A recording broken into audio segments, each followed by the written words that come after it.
Today on Fox News at 4, plans for a new transportation service hitting a roadblock. Now the guy behind it is considering leaving town.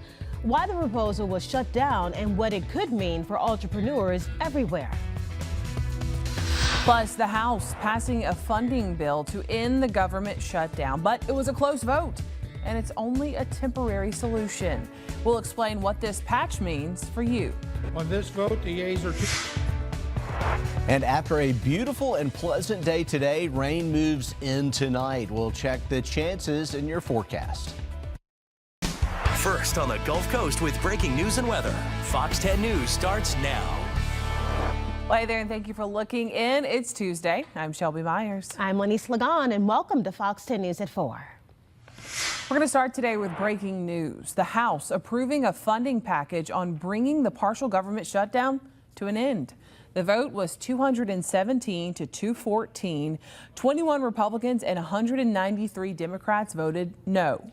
And so the bill is going to fund a vast majority of the government for the budget year ending September 30th. However, funding for the Department of Homeland Security will be short-term until February 13th.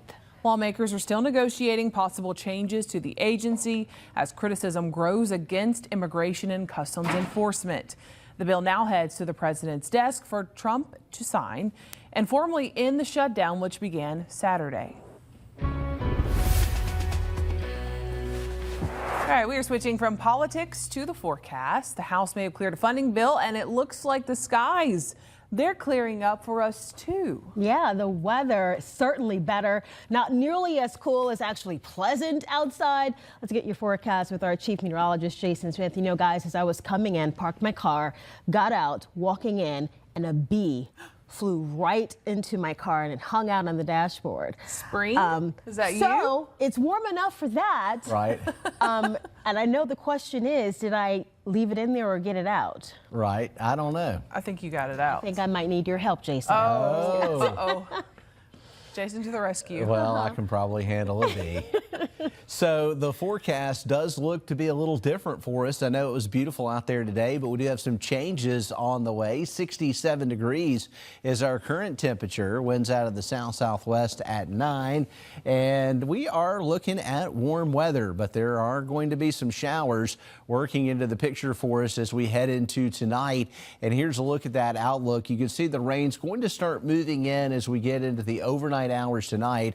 Got a real good shot at rain tonight at 80%. So things will start happening with the showers. And here is our futurecast. Already some light showers possible to the north and west, but as we go through the afternoon, by 5 o'clock, still the rain kind of knocking on our doorstep a little bit. I think we'll be rain free for the early evening in Mobile. You can see the clouds increasing, showers for the inland areas by 7 p.m.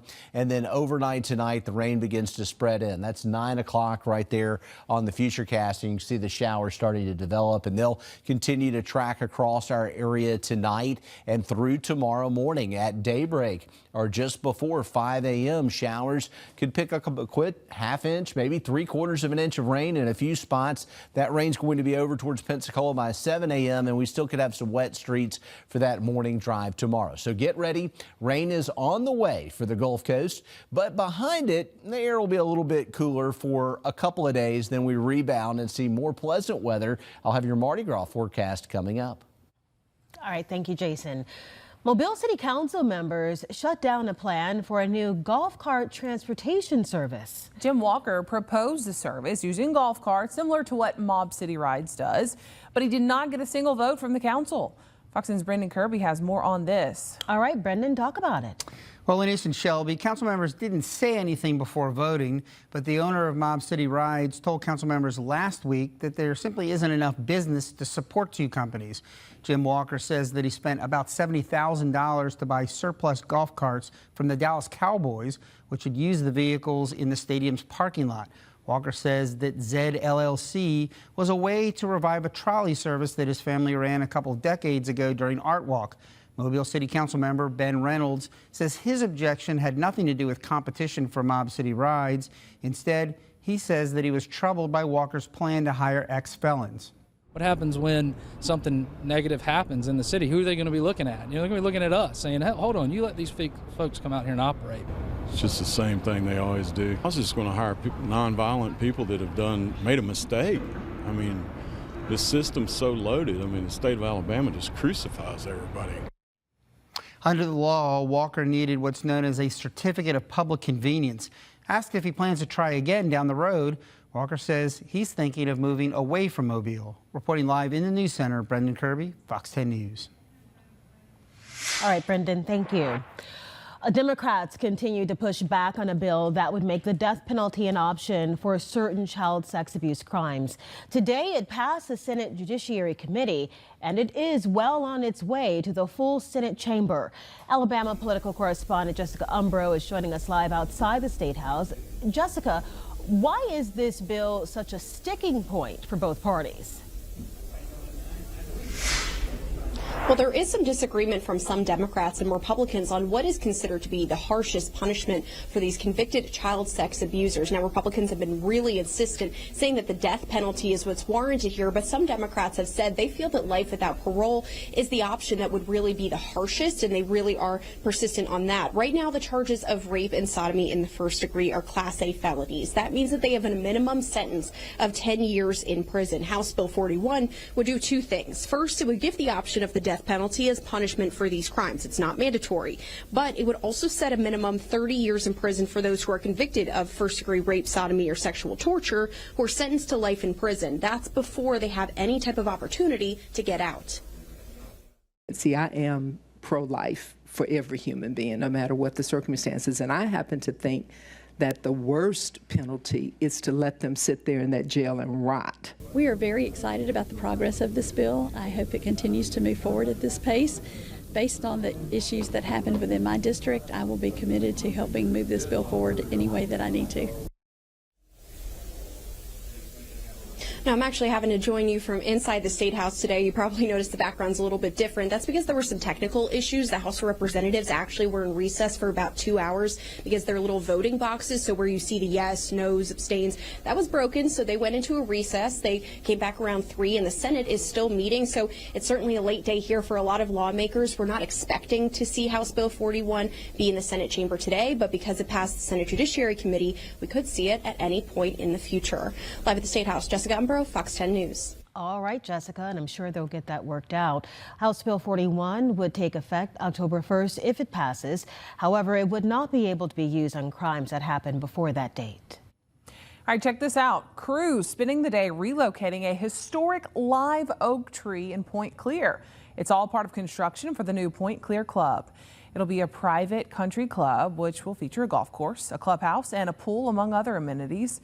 A unique part of the project includes moving 5 100-plus-year-old live oak trees from where the golf course will be built. Crews already moved one of the trees last week and got to work on moving the second one this afternoon. Developers say the trees are a part of history, so it was important to them to find a way to preserve it instead of just cutting them down. The history of these trees, they're 100, 125-year-old trees. Can't ever get them back in our lifetime. Could plant them this year and none of us would ever see them. So, I mean, it's really important to us to keep the history of these trees on the property. And the video of them moving that tree behind him is pretty impressive. Coming up on Fox News at 5, we're going to tell you how they're doing this and when the Point Clear Club is expected to be finished. All right, taking a look out there right now with our Hampton Inn camera. Traffic is moving along well. Beautiful afternoon. We had a wonderfully sunny day across the area today, but we are looking at a pretty high volume of traffic going on in the area, but no major delays in Mobile. The Wallace Tunnel looks great. We do not see any problems on I-65 north and southbound. I-10 across the bay looking fine today. And checking out Pensacola, everything looks as it should. We've got a lot of traffic going on out there, especially as you get up here towards alternate 90 and down here near Gulf Breeze coming off the 3 Mile Bridge. Also, the Pensacola Bay Bridge looking good right now, and it looks fine on I-10. We'll have another update as we get closer to the 5 o'clock rush hour. Well, happening right now, Today Show host Savannah Guthrie is asking for prayers.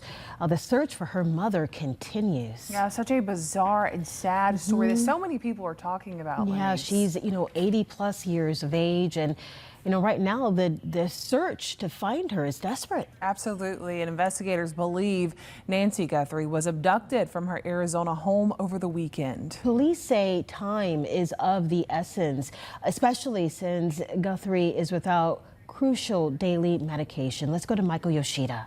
An urgent search for Nancy Guthrie, the 84-year-old mother of Today Show anchor Savannah Guthrie. It is our belief she was removed from that home against her will.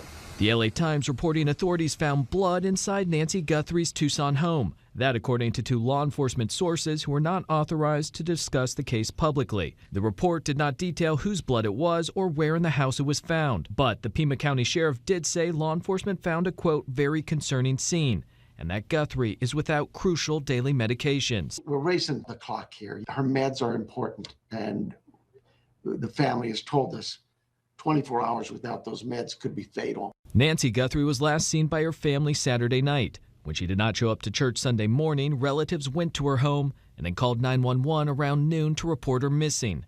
Local and federal investigators are now part of the effort to find her. Community members also helping too. I'm going to go do my part and see what I can find. If something happened to my mom, I don't want as many people out here trying to help me find her. Today Show anchor Savannah Guthrie, who traveled to Tucson, is posting about the search for her mother, writing on Instagram in part, "Raise your prayers with us and believe with us that she will be lifted by them in this very moment. We need you. Bring her home." Michael Yoshida reporting. Ahead on Fox News at 4, it's easy, convenient, and cost-effective. And while tempting, filing your taxes with the help of AI might not be the best way to go. I'll explain. Stay close for yourdaily.com. Also, some wild near-miss crashes underscore a crucial lesson. And a lightning-fast mouse on a wheel goes full sin and then viral. That'll be in today's Take a Look at This. But first, let's take a live look outside. Look at that beach, the waves hitting the shore, sunny skies on this Tuesday, which apparently for many employees is the most productive day of the working week. Here's your fun fact. An important story with more details and more angles. In depth with Sarah Wall, mornings at 9 on the People are using artificial intelligence more and more to help with everyday tasks at home and at work. If you're planning on using it to file your tax returns, though, some experts are warning against that, citing inaccuracy and privacy concerns.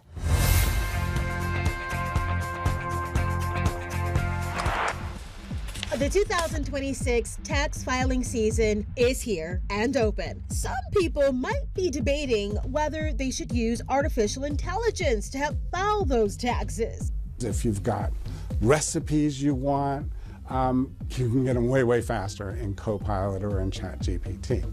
Now, with respect to taxes, that's a different story. Ed Jenkins, a professional of practice in accounting at Penn State University, is cautioning consumers that AI tools are more likely to make mistakes on returns. And to the untrained eye, it might be hard to catch them. Without the collective wisdom of the tax professional there to make sure it's right and to check everything, I'm not really comfortable that I can say there's a high success rate that an AI tool off the internet is going to be able to accurately, calculate your taxes. When it comes to your privacy, that might also be at risk, since most AI tools learn from interactions with other users. Jenkins raises concerns of the potential sharing of sensitive information. He's calling for regulations when using the tools to protect consumers. If we don't know what information the tool is sharing or learning about you, then we don't know whether or not your privacy and confidentiality is being respected in accordance with the law. And if you're looking for some old-fashioned help, online tax prep softwares, including those through the IRS, can guide you for free. And keep in mind, there are all types of online options, from TurboTax to H&R Block, Cash App, when it comes to filing your taxes. Most of them are free, but they don't offer expert help unless you pay extra.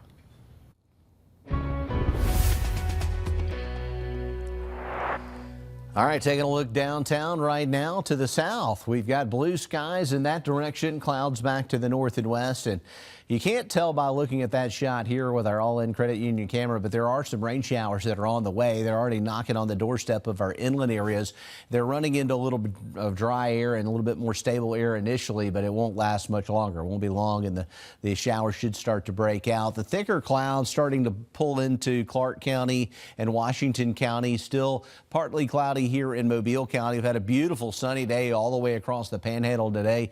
Fantastic temperatures, but these are the very initial light showers trying to move into Clark County, also into northwest Greene County, and more of this will happen overnight tonight, a lot of it while you're asleep, but I do expect some rain showers tomorrow. And checking it out by dinner time and into the mid to late evening, the showers will begin to spread into the area. They're going to be light initially, but I expect there to be plenty to track at 10 p.m. By midnight, showers throughout the area. The more significant rain will start to move in just before daybreak, and this is showing around 5 a.m. Pretty good band of rain from Leakesville to Jackson, and then at 10 a.m. still some leftover showers in the area. We are hopeful that the rest of the day tomorrow will be clear, but I expect you will wake up to wet streets and rain outside tomorrow morning.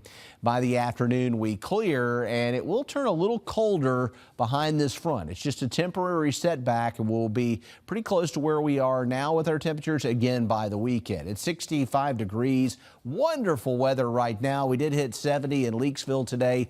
We've been a little warmer than that 65 earlier in Mobile. It's 68 in Gulf Shores right now and 68 in Evergreen. What a difference after being in the teens and low 20s over the weekend. Tomorrow morning's rain chance is 70%, mainly in the morning. A high of 60 degrees. It'll be colder behind that rain. And we'll have a couple of nights where we're going to get down around freezing, but 32 is tolerable compared to what we've seen. And 52, kind of struggling with our temperatures on Thursday, needing the heavier jackets again. But by Friday, we're back in the mid 60s. And look at the forecast. We've got a lot of Mardi Gras parades coming up, starting with the polka dots on your Thursday evening. And it looks like the weather's going to be very cooperative. And the main issue is that we don't want to have rain on the parades. And it looks like will be sunny through the weekend. The afternoons will be nice for the day parades, and the nights will be cool.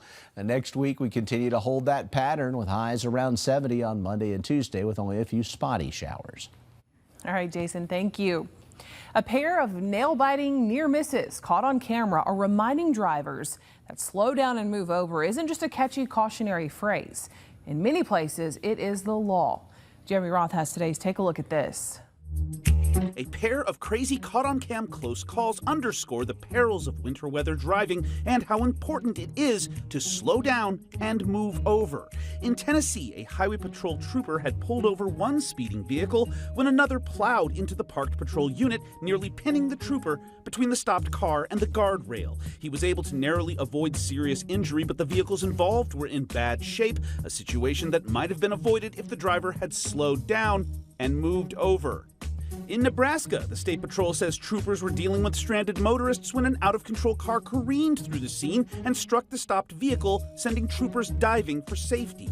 No injuries were reported, and the patrol said slick conditions contributed to the incident, but still reminded viewers to slow down and move over. Are we seeing a pattern here? Hey, it keeps happening, so I'm going to keep on saying it.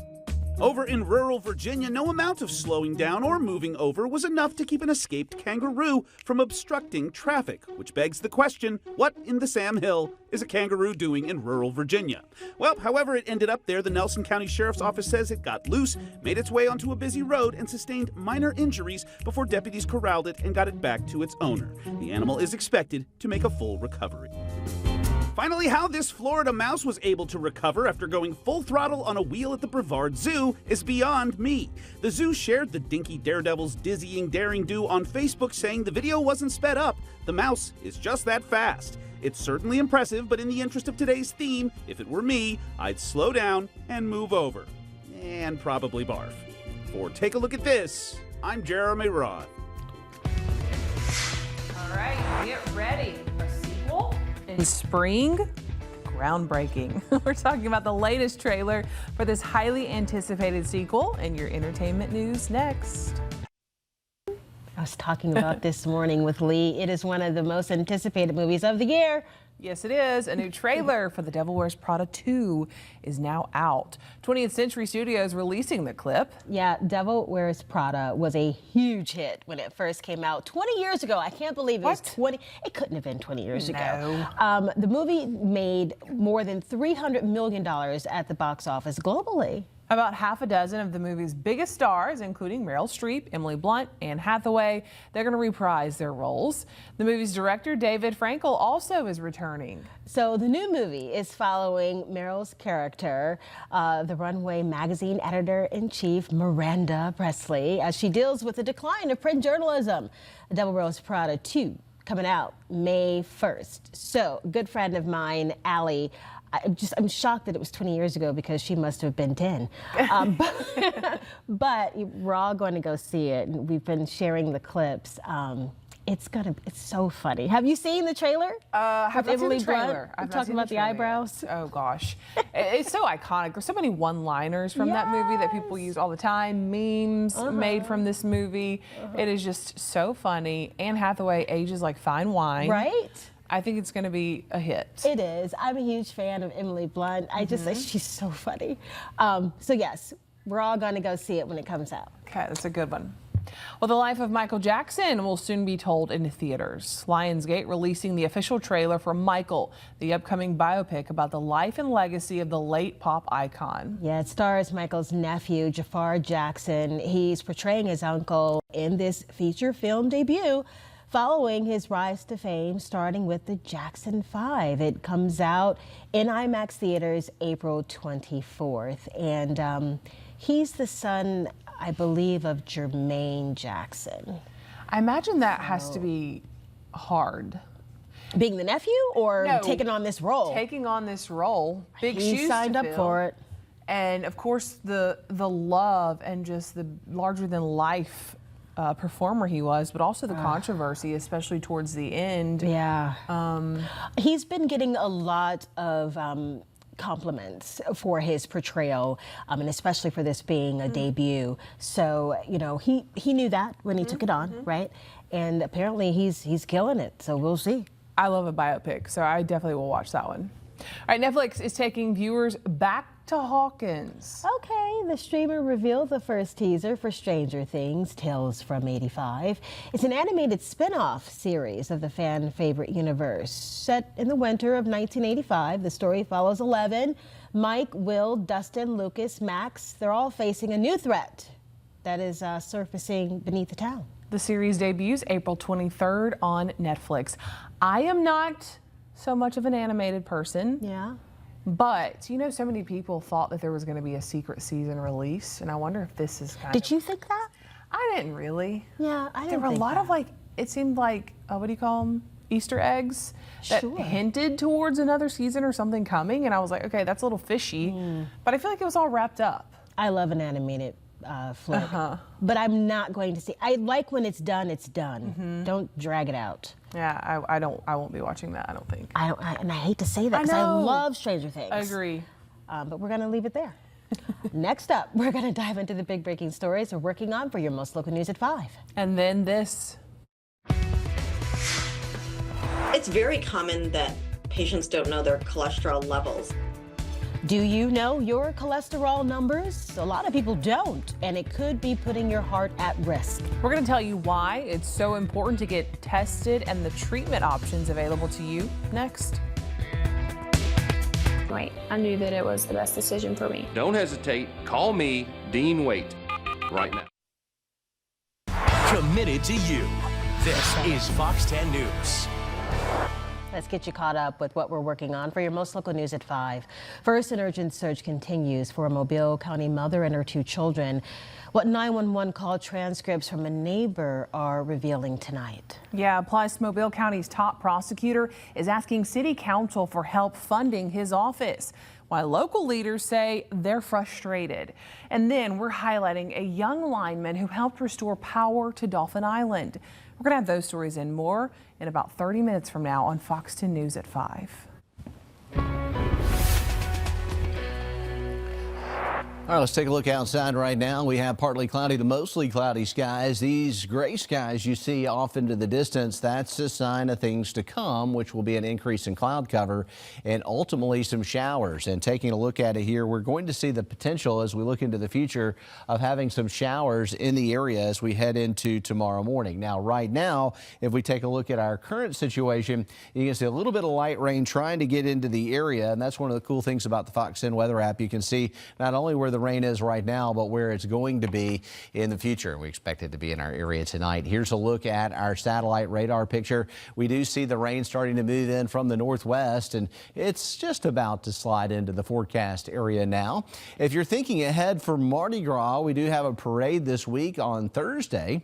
And we've got another one Friday and another one Saturday, multiple parades Saturday as well as Sunday.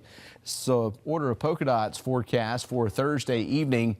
And while we've got some rain moving into the area tonight and tomorrow morning, it will be gone in time for Thursday's parade. It'll be a little chilly for this one, 49 degrees on Thursday. Here's the forecast. Morning rain tomorrow. The rain comes in tonight. It'll be with us in the morning, but by mid-morning, if not lunchtime, we should be clearing off. Temperature around 60 degrees. Noticeably chilly on Thursday. We're going to take a little step back. Highs only in the low 50s and kind of some frosty nights in here. Lows down around freezing, but not frigid. We're not seeing problems with the pipes and that kind of thing. And it looks like we're going to be back into the mid 60s on Friday. As a whole, the morning lows dipping down briefly, then they'll get back above freezing by the weekend. So we're going to be closer to normal again by the weekend. We got a little taste of some nice weather today. It will come back, should be back by Friday, but tomorrow some showers, and it does look to be a little chilly as we head into Thursday. More on that in your complete forecast coming up. All right, this week, HiQ is back with the second round of matches. High school teams across Mobile County are battling it out in a knowledge challenge. The teams answer questions in history, math, geography, chemistry. The top 3 teams win cash for their schools and individual prizes. Cameron Taylor is this year's quiz master. Today's matches included Cottage Hill, Baker, McGill-Tulane, Satsuma, MGM, and VC Rain. McGill won the first, Satsuma the other. That competition ends in late March.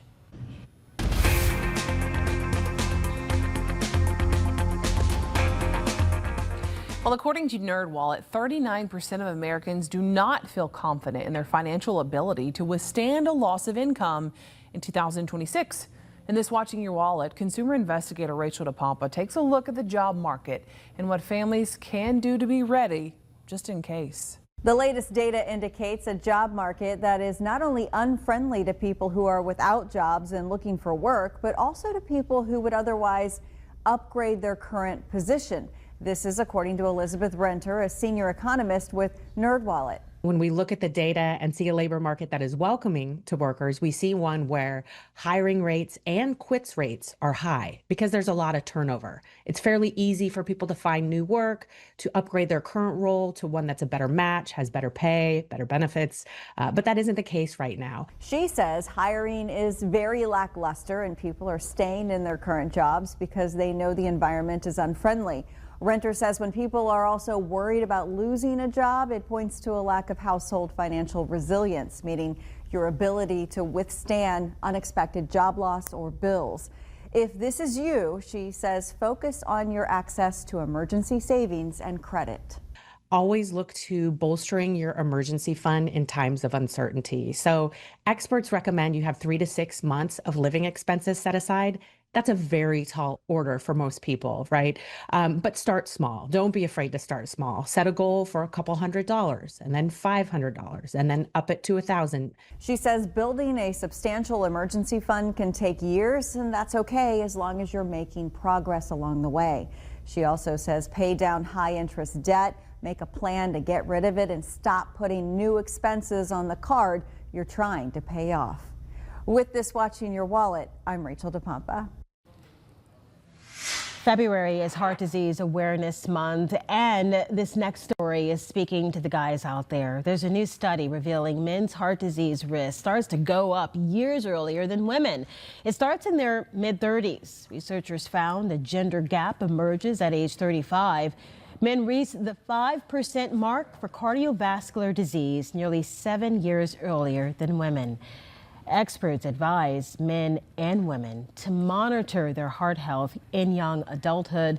Regular doctor visits for those blood pressure checks, your cholesterol check too, that is all recommended.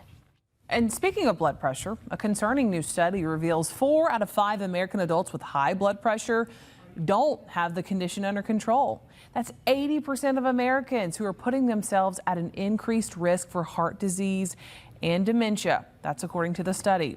Researchers analyzed people with high blood pressure using Federal Health Survey data collected between 2021 and 2023. They specifically looked at people whose blood pressure was lower than 130 systolic and 80 diastolic, which is the treatment goal set by the American Heart Association and the American College of Cardiology. Results also showed that 3 of 5, or 61% of people with uncontrolled blood pressure are not taking medication that could help lower it. And circling back to cholesterol, there's a connection cholesterol has when it comes to the heart. Yeah, while necessary for health, excess levels of this waxy substance in the body can restrict blood flow to the heart and cause chest pain, heart attacks, or strokes. If diet and exercise are not helping lower levels enough, medication can come in. In your Health Minute now with Mandy Gaither, she's talking about the options. In the U.S., nearly 25 million adults aged 20 or older have total cholesterol levels that are considered high, and about 86 million in that age group have levels classified as borderline high.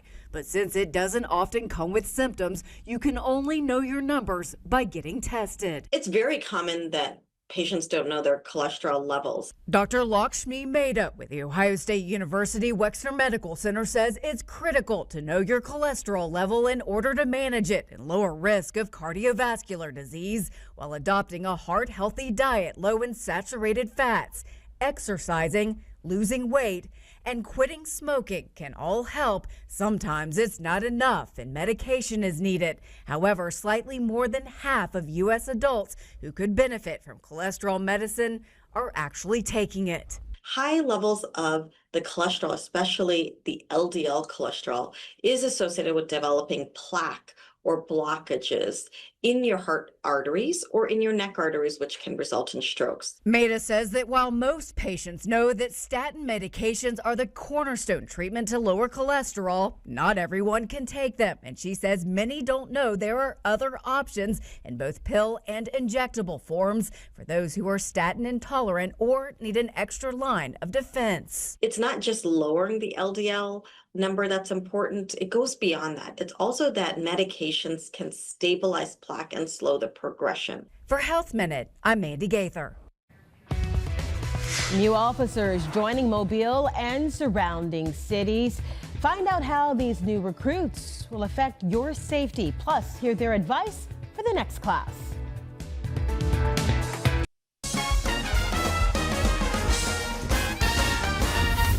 All right, the 2026 Mardi Gras season continues in downtown Mobile. The fun is going to pick back up Thursday night with the Order of Polka Dots at 6:30. And then on Friday, Order of Inca and Order of Chaos are going to entertain revelers at 6:30 p.m. In Baldwin County, Apollo's Mystic Ladies will roll at 6:45 in Daphne on Friday. All right, and Shelby, you know what these parking signs mean, that yellow and gold and purple color there. No parking. Those restrictions are in effect 2 hours before, during, and after every parade. Even though additional parking has been added along Spring Hill Avenue between North Broad and North Washington Avenue. Remember, this is a no parking area and you will be towed if you're parked there. The vehicles will be taken to the temporary impound lot under the I-10 overpass on Water Street. That lot closes at 10 p.m. every parade night. And when that happens, the vehicles are moved to the permanent impound lot on Virginia Street. Well, keep in mind, you at home, wherever you are, can keep up with all things Mardi Gras with the free Fox 10 Float Tracker app. It lets you know where the start of the parade is at any time. You'll also find parade routes, a schedule, and weather forecast. The Fox 10 Float Tracker app is available right now. Go ahead and download it. You can find it in the Apple app and Google Play stores. All right, and if you can't make it to the parade, Fox 10 has you covered. No, I'm not about to talk about the forecast. I leave that to Jason. But I do want to show you how you can look this up if you have a Roku, Fire Stick, or Apple TV. This is really easy, how you can access all of the content you need on the Fox 10 Gulf Stream. So from your Roku, because that's what we've got pulled up here, I want you to go right to the home menu. If you don't have that app already downloaded, go down and do a quick search. Now bear with me here. I think I'm going to use the dictation here. Gulfstream. There you go. So after you do that search for the app, open it up, download it if you don't have it already downloaded. Once you do that, open the app and look at all this content that you will have available there. Not just your Mardi Gras coverage, but also our Unwritten Legend story, your forecast. I'm going to kind of scroll down here and walk you through it. There's the forecast that we have listed going up through the tab. You can see we have news. We've got previous newscasts there, your Mardi Gras coverage, because that's what we're talking about. And look at the menu there. You can see your Mardi Gras related news. You can also see information about the carnival museums we have here, past parades, all of it. Just download the Fox 10 Gulf Stream, and it's really easy to do so. I just walked you through it, and we'll have all your Mardi Gras coverage for you all the way up until Fat Tuesday.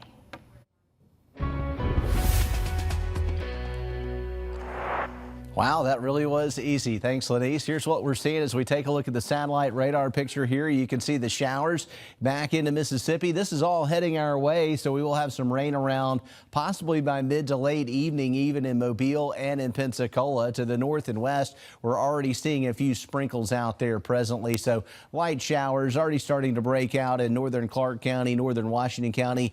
We finished out most of the day on a partly cloudy note, but some clouds starting to build in over Mobile County now. What a beautiful day across the Panhandle. Still a little bit of daylight left. Sunset's around 5:30, but the skies are turning gray to the north and west. There's that leading edge of these light showers. If you look at our legend here, when you get into the light green, that is really just glorified sprinkles right there. When you start to get into the darker greens and yellows, you can get some moderate rain. We'll eventually see that. The Futurecast is saying it will come in later, though. It looks like between now and dinner time and then into the late evening hours, it's mainly just going to be light rain for us in the area. This is 10 o'clock right here. What we are expecting is that after midnight, a band of rain will begin to drop into the inland parts of the area that could be a little more significant. It does look very wet around 5 a.m., so early morning travel will be affected by this. You can check out the latest with meteorologist Matt Barentine on Fox 10 News tomorrow morning. That rain kicks out to the east, and as we get into the mid-morning hours, we will start to see the rain breaking up. We should clear in the afternoon tomorrow.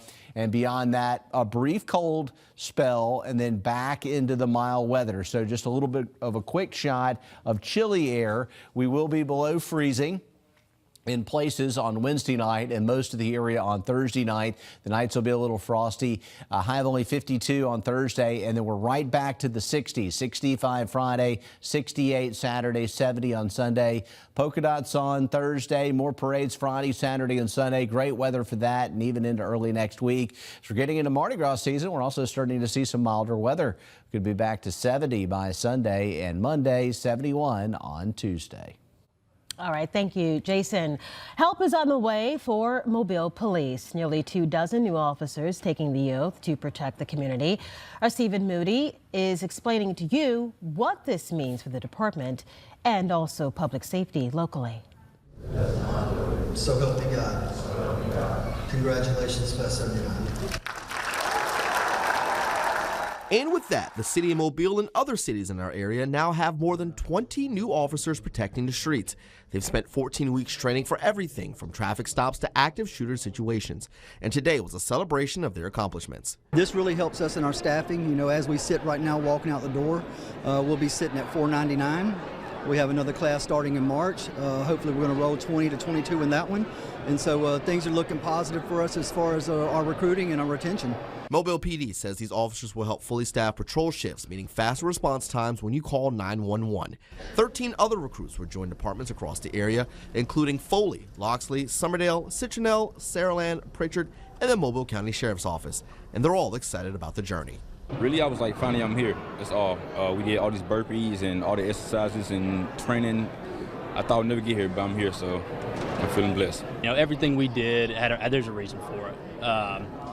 All the burpees, you know, all the running, all the lessons, all the classroom stuff, it's all for a reason. And just having to buy into a system and really getting to know it is something I'm glad we got to go through as a group. Oh, everything. It's lovely. Yeah, so it's like a family. I'd say acting as one, not just individualism, but as a unit. And as the next recruitment class gets ready to start next month, these new officers have some advice. Just keep chugging. It's a long process. It's stressful. It's exhausting, but it's rewarding. Stephen Moody, Fox 10 News. Have you ever wondered what it takes to keep underwater worlds at the aquarium and zoo clean? A lot of work. It involves a team of dedicated divers for sure. In Oregon, you can now chat with those workers in real time. Check it out. Welcome to the Oregon Zoo. Here at the zoo, water is central to life, a habitat and a playground. Everything we're looking at here is native to the Northwest. And to keep these underwater worlds clean, our team is operating dives every day. These guys are diving in. Two divers will either be cleaning glass, they could be vacuuming, cleaning the walls of some of the algae. Micah Reese is the Oregon Zoo's dive safety officer. I grew up in south central Alabama, kind of landlocked and nowhere to really scuba dive. This is a hard wire to the surface. But now he's found his own ocean in Portland. And today he's suiting up alongside David Steinberg. We are about to get wet. One of the zoo's many longtime dive volunteers. Ready for the cold water, the pair drops in to the kelp forest habitat, packed with fish from the Pacific Northwest. This is a 16,000 gallon tank. The depth of it is about 23 feet.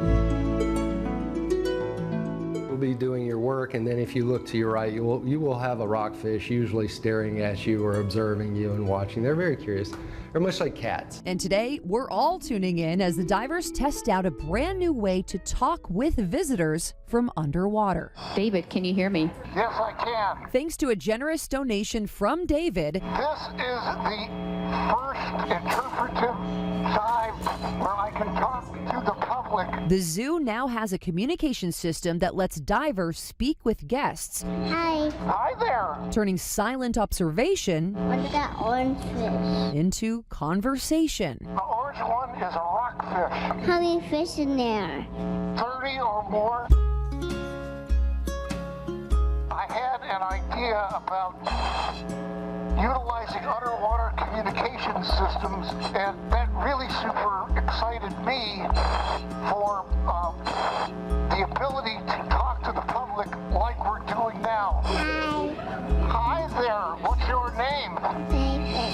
Hi, David. I am David too. And we can educate them and hopefully inspire the next generation of scuba divers and conservationists. Do you want to tell them your favorite animal?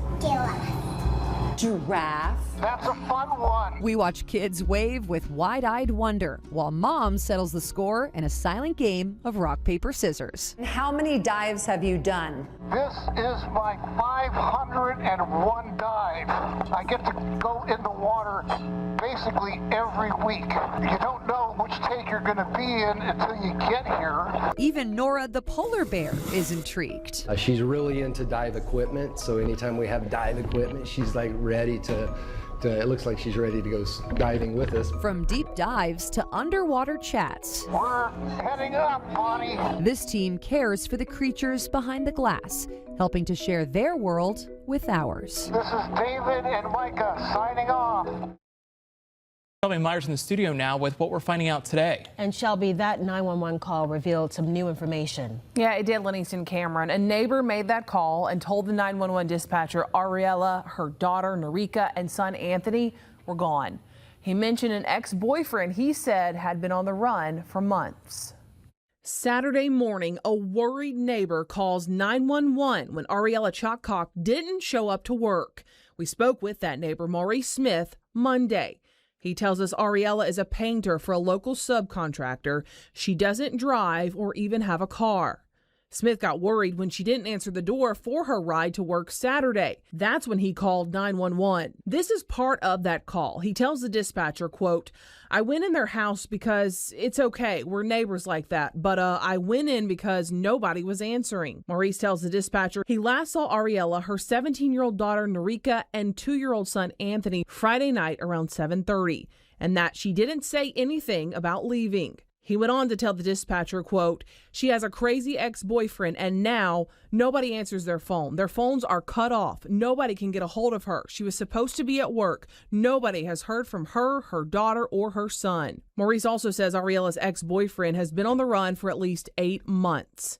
Investigators have not confirmed who that person is or if he's connected to the disappearance. That call did launch a major investigation into the family's disappearance. Mobile County Sheriff Paul Birch says investigators found no signs of forced entry, but things inside the home were just not right. It was blood throughout the house, but not large quantities of blood. There was obviously some kind of struggle based on the scene.